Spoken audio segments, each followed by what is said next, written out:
Arpayı alırsam 2 lira, millet de bu eti alacak 100 lira. Ham maddeyi alırsam ucuza, bu millet de yiyecek ucuza.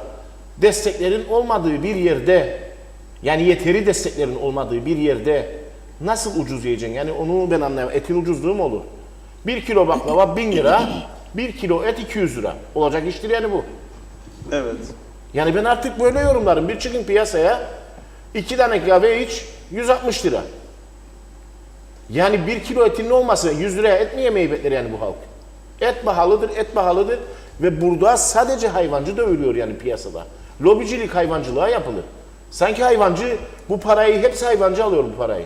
Benden aldığı fiyatlar 250 kuzu, 170 dana.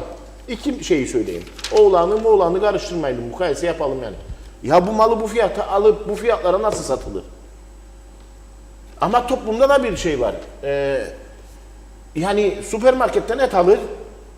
Süpermarketteki etin kasaptaki etin arasında 200 lira fark var. Ne yapmaya gider? Git dedim alayım eşyalarımı, aldım etimi de oradan. Alma. Bazı kasaplar var 450 lira et, 500 lira et. Süpermarketten alırsan 800 lira. Dün arkadaş gösterdi, Girne'den 890 lira et aldı. Bak etin fiyatı gene 250 canlı fiyatı. Karkası 550 gelsin üzerine. Yani olan bu halka olmaya devam eder ve üretici yani sizlere Abi, hayvancı çünkü oturuyoruz. Hayvancı hep dertli. Zaten kurak bir özellikle güzel Mesarya tabii Bahar Hanım da anlatacak kuraklıkları. Kurak bir dönemden geçiyoruz. Bu hayvancı hep dertli. Bu hayvancı yani biz Hayvancılar Birliği, Küçükbaş Büyükbaş Hayvancılar Derneği Birliği hepsi bir türlü bu Tarım Bakanımız da bu olayları çözüp de bu hayvancıların nefes alması olmayacak mı yani?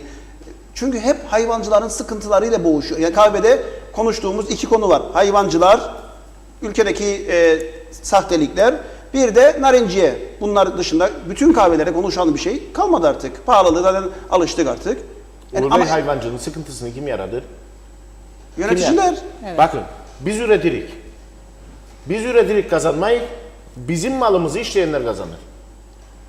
Sıkıntı burada yani. Bunu denetleyen var mı? Yok. Biraz önce sütten bahsettiğiniz. Ben sütü şimdi devlete 17 lira veririm. Evet. 16,5, 17 lira değil.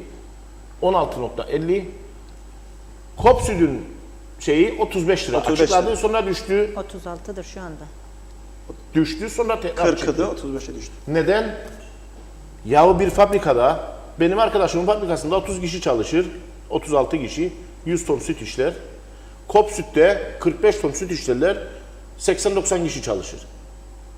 Oradaki maaş